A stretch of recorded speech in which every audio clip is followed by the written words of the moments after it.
Welcome to the Procurement Software Podcast, where we aim to educate and inspire you about how technology is changing and shaping our profession.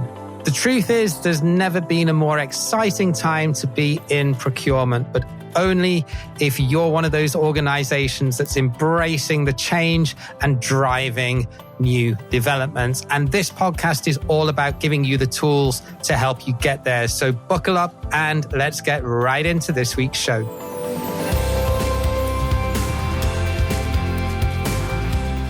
Hey there, this is the Procurement Software Podcast. My name is James Meads and I'm your host. And today we're going to be looking at the topic of how much automation should we really expect in procurement. There's a lot of hype out there.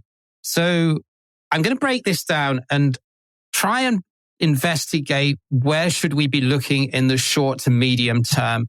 Because obviously then going further into the long term, I'm not really into crystal ball gazing, and things are changing that fast right now, especially with all of this AI hype that we're going through, that I genuinely think it's difficult to predict where we're going to be 10 years from now. But certainly over the next 2, 3, perhaps 5 years, I do think is somewhat easier. So going to have a bit of an attempt today to clarify that for you. So we've covered some similar themes around this topic in previous episodes. So before we dig into today's episode, I just want to reference those episodes specifically. So these are all from this series, from series 5. So in episode 4, we looked at, will AI-powered procurement tools make our roles irrelevant? So similar topic, but slightly different take on this discussion.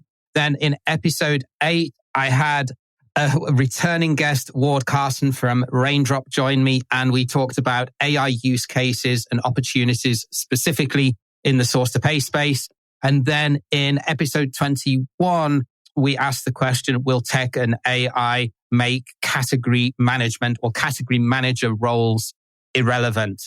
The answer is no, if you don't want to go back and listen to the whole episode. But I do recommend that you do, just to get some insights on where I think category management as a concept and as a role within procurement teams is going. So to give you some flavor of this, there are 6 key areas of procurement that I'm going to delve into to look at procurement technology's potential to automate away our current workload. If you want the 1-minute summary, which some of you may do if you don't want to listen to me for another 10, 15 minutes, here it is. So number 1, procurement is going to undergo a lot of change in the next 2 to 3 years, and even more as we gaze sort of further into the long term. Forward-thinking businesses are going to automate a lot of resource-intensive work that robotic process automation, RPA, machine learning, ML, and generative AI can now perform, or looking even further into the future, will be able to perform. AI still can't think and act like a human. It doesn't have soft skills. It doesn't have the communication capabilities and people skills that really good procurement professionals excel at. So if you're a people person, if you're a really communicative person, that's still going to be dynamite in any procurement team. Your job is not going to be automated and taken away by a robot if you are performing highly strategic work and you have very strong interpersonal skills. So if you're listening to this and thinking, oh dear, I strongly recommend that you work on that area of your professional development over and above the theory behind different procurement concepts. Yes, that's important, but I really think the people skills, the interpersonal skills is what's going to differentiate procurement professionals of the future. And you hear a lot about that from, if you hear recruiters being interviewed on podcasts. In fact, go back and listen to the episodes that I did with Andrew Daly from Edbury Daily, and we talk a lot about that, and he talks a lot about that too. Then finally, if you are quite rigid in the way that you approach tasks, if you think very, very tactically, you don't like deviating away from a fixed process, you like order and process and don't like having to think outside of the box to get things done, then again, your role or your mindset is probably in danger of being automated. So that's the quick summary. Let's now drill into the 6 different areas that I wanted to look at. So first of all is Procure-to-Pay. So as a lot of you who are listening to this will know, we already have very widespread use of RPA in P2P processes. Anything that is a repetitive transactional process can be and is in a lot of forward-thinking organizations already automated. Where I think this will change, specifically looking into the future in terms of how much further can we go down this route, I think will be on the more upstream processes. And I'm particularly here looking at intake. With the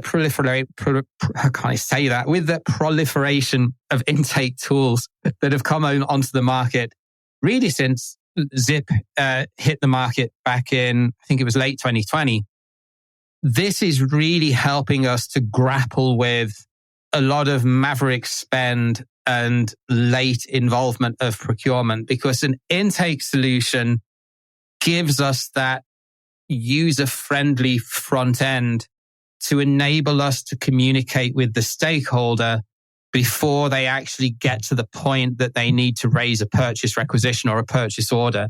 And I think that's where source-to-pay or procure-to-pay suites currently are lacking, especially on sort of larger projects or, one-time projects. I'm thinking things like CapEx or investments or a one-time purchase that might be a big value, but requires a lot of pre-alignment and maybe even discussions with potential suppliers before you get to the point of issuing a formal RFP. And intake solutions enable that procurement involvement, along with project collaboration tools too, earlier on in the process.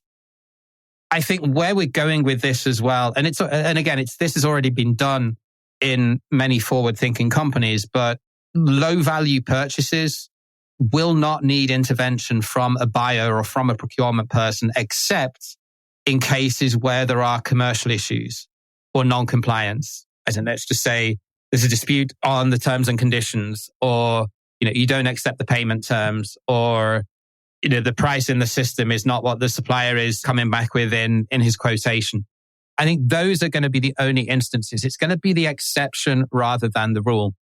So in P2P, especially in the pre-requisition phase, I actually think that there's a lot of potential for automation.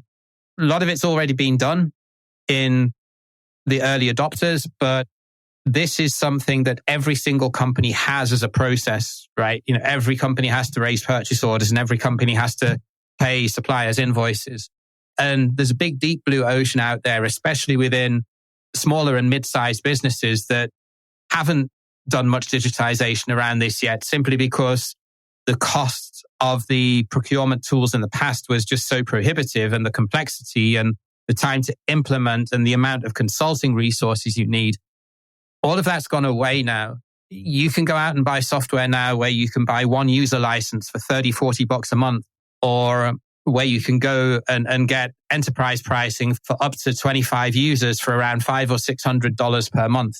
So the cost of the software is enabling us to sort of democratize digitization to businesses that would otherwise never have even considered it. So I think if we look at automation in procurement around P2P, the technology I don't think is going to develop that much further, but there's a whole sector of the economy in terms of SMEs and even lower end of mid-market companies that haven't done much on this yet and can get some very, very quick wins.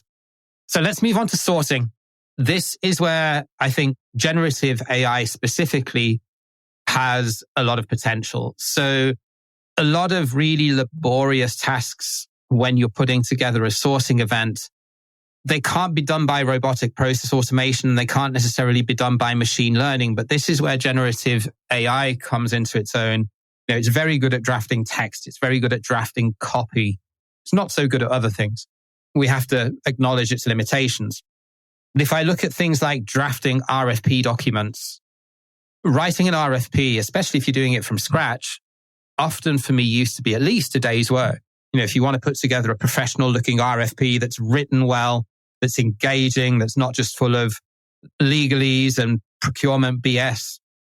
If you want to write an engaging RFP that's short and concise and to the point, but still contains all of the specs and all of the terms and things that you need to include, it's often at least a day's work. More than that, if you need to consult with stakeholders around the scope of work or around the specifications or the drawings if it's technical parts that you're buying. So this is something that, and I've done it myself actually recently, drafting a request for proposal. If you have the right prompts that you can use in your favorite large language model, generative AI platform, ChatGPT, Claude, Gemini, whichever one you want to use, this is something that takes minutes now rather than days. So that's your RFP done. Let's go now to when you've actually got the responses back from the suppliers. Analyzing bids, finding outliers and anomalies. Again, that's something that AI is very, very good at because it can analyze large amounts of data. And if you've got machine learning in place, you can then, set parameters and train it to say, this is an outlier or this is an anomaly or this is a mandatory field and it's missing. Doing that manually used to be a task that I hated. I just found it so laborious and time consuming, but it was necessary evil. You can't trust the data that the suppliers give in auctions a lot of the times. So you do have to check the data. The same for identifying any gaps in RFPs or auction responses that have been completed. And then once you've done that, to being able to send automated chat messages if you're using an e-sourcing tool, or if you're not, then sending automated emails to suppliers to highlight areas that they've failed to complete or areas that don't make sense or that contravene some of the terms of the RFP that you put together. It's also very, very good, and this is just a simple formula or almost in some cases that you could write in Excel in terms of automating this. But automation is also very good at being able to do the sort of sensitivity analysis around if this, then that type of scenarios. If commodity prices go up by 10%, or if the euro depreciates 10% against the dollar, or if logistic costs go up by 20%, or if lead times increase because of some geopolitical crisis somewhere in the world.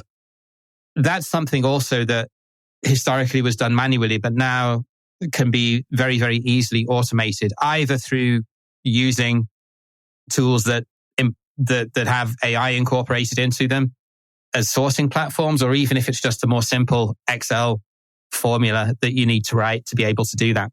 So plenty of opportunity for sourcing, I think, especially around the more laborious tasks that up until the introduction of generative AI was still quite difficult to automate.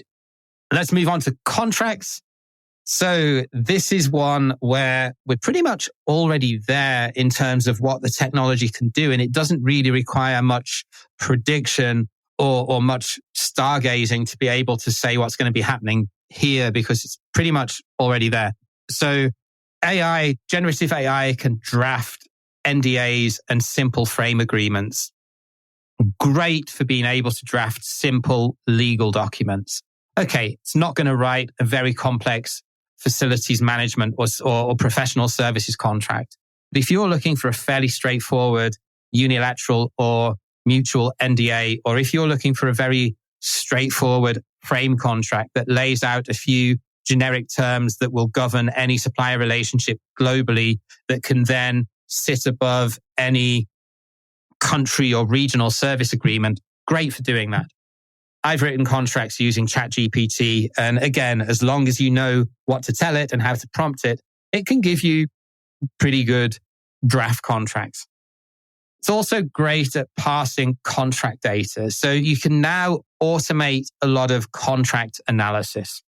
If you've got a bunch of contracts that you upload into a contract management platform and you just want to parse, let's just say, the payment terms or liability clauses or warranty agreements, you can very, very easily do that now, completely automated. that would have been something that would have taken an admin assistant or even maybe junior buyer or a category manager days, weeks in some cases, depending on how many contracts they had to go through. Obviously, some of the more simple stuff as well can be automated now, like renewal notices, automated push notifications when a contract is about to expire, being able to track spend per contract, especially if your contracts are somehow linked to your ERP system or whatever accounting software is paying invoices or logging POs. You can automate a lot of clause drafting now. So we already mentioned that you can draft simple agreements using AI. That you can also now, through a lot of software that's out there, get pre-made clause libraries. So if you want to pick and choose clauses, depending on whether you want simple agreements or longer text, or if you want something according to UK law or German law or whatever it might be, you can now get clause libraries that you can pull, and that's completely automated, done for you too. It can also, especially I'm thinking some of the more advanced contract management platforms here, there are also now features that can automate recommendations in terms of picking out clauses in third-party paper in suppliers' own contracts that are particularly one-sided towards them, to give you ideas of where you may want to redline and push back on their contract text. Alrighty, let's move on to number 4, which is spend analytics or data analytics in general. Some of this, to an extent, is already automated. I do take with a little bit of a pinch of salt the level to which spend analytics platforms claim that they can automate the amount of spend accurately, the percentage of your spend that they can accurately classify first time round. I do think there is a bit of an exaggeration there. I know if you speak to my good friend, Susan Walsh, the classification guru, she will also rant on about that for as long as you like. So I would take this with a little bit of a pinch of salt, but if one thing's certain, it's only going to go one way and it's going to get better, right? So whether a spend and analytics tool can classify 40, 50, 60, 90% of your data accurately first time round now, what I can confidently predict is in 2 years' time, it's going to be able to do more. So whatever the baseline is, it's only going to get better. Automation can also now suggest savings opportunities thanks to machine learning. It can generate, especially if it's looking at other companies' data as well. It can generate where you may have savings opportunities. I know Cooper, for example, leverages a lot of their customer data, obviously anonymized, and is able to suggest, for example, where you may be overpaying for certain products and services, just based on the massive data lake that Cooper has with all of the different customers that are using the platform. And it will also be able to take your spend and do automated guided risk assessments as well for things like where you've got products that are single or sole sourced, or where you have particularly long supply chains from geographically sensitive areas, for example, where there may be some risk involved. So I think spend analytics, there's nothing fundamentally groundbreaking that I think is going to come here in terms of automation, but it's only going to get better in terms of the quality and the amount of data that it can accurately classify. Number 5 is category strategies or category management. This is something that's a real time suck in many category management roles. I used to hate putting together category strategies back when I was a procurement manager or category manager, simply because I don't like putting PowerPoint slides together very much. And I found that it didn't feel like it was a good use of my time, making slides look pretty and making sure the boxes were all the right width and height and that the text was all formatted properly and the pie charts were aligned. That's the job of a really good admin assistant, in my opinion, not someone that's earning a 6-figure salary. It's not a good use of their time. Automation is going to come in here in the form of guided category strategy creation. Already there are companies out there such as Positive Purchasing with Capella, Searchuo, Akiro Labs that are already doing this. The technology is only going to get better as it matures. The cost is going to come down. Also, with these platforms, you're going to get enhanced data through the increasing number of integrations that they're going to be able to plug into these guided category strategy tools. So you're going to be able to get automated market intelligence and other external sources that are coming in. Financial stability, for example, geopolitical risk, all of this type of the ESG ratings, all of these types of data that you would previously perhaps have to go to manually or at least pull the data from several disparate systems, you will now very soon, or even it's happening now, be able to consolidate that in one platform. Not only that, it's also going to be able to design and draft and essentially spit out at the other end a category strategy for you. Yes, you'll need to change it and make slight amendments and add little bits to it here and there where you want to expand on a certain point or do a little bit more storytelling. But the data and the presentation of that data, assuming that you feed good data into the platform, of course, is going to be automated. These tools may ultimately, and I think this is a real opportunity for these category strategy tools, if they can partner with spend analytics platforms, they can then clean spend data as it comes into them as well. One of the things that always took me the longest when I was putting my category strategies together was just getting accurate spend data out of SAP or any ERP system for that matter. They're all as bad as each other in terms of the crap that you feed into them if the data is unstructured. So a lot of exciting things in terms of making our lives easier with category strategy. And then finally, let's take a look at SRM, supplier relationship management. How can we get more into automation when it comes to executing our SRM strategies? Well, I think the easiest one that can be done here is instead of sending out an Excel sheet that's full of macros with your supplier surveys, you can just get an SRM tool to automate requests from stakeholders for regular supplier performance feedback. And as long as you've devised in the form or in the system what you actually want stakeholders to tell you, and as long as you're measuring things like delivery and quality performance accurately and scientifically, then that can be very, very powerful and is going to save you a lot of emailing and fiddling around with Excel spreadsheets. The other thing that SRM platforms are going to be able to do is just automate a lot of the data collection and help you to put together good-looking dashboards to present data for things like quality, delivery, price changes, lead times, fulfillment, all of these metrics and KPIs that you want to measure your suppliers on. Bringing that together in an SRM platform and getting it to do the heavy lifting for you instead of you having to do it in Excel and PowerPoint is going to be a massive time saver. Often talk about this, but unlike sales, procurement doesn't have admin assistants to help us do this in most cases. So who ends up doing it? The category manager. And is it a good use of his or her time? Absolutely not. So they are 6 areas of procurement that we've broken down today to give you a bit of a flavor, at least in the short term. If I look out to the next 2 to 3 years, what I think will realistically happen and what I can say with some certainty will happen just based on early trends and early adopters and what I know is on certain providers' tech roadmaps in terms of what they want to do as new features that they're bringing into their systems. So to conclude this episode, let's be honest, procurement isn't going to go and get more headcount. In fact, probably the opposite, right?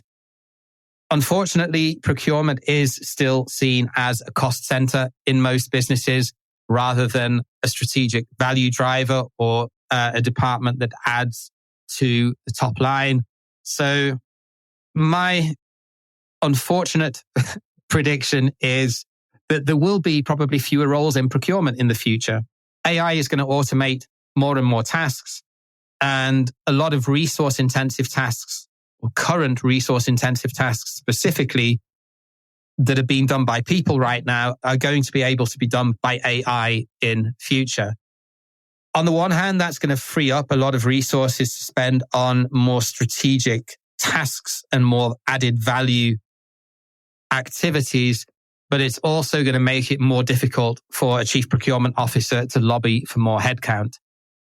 Having said that, I don't think that you should be worried about your future if, and this is a big if, you're able to understand the technology and the trends that are out there.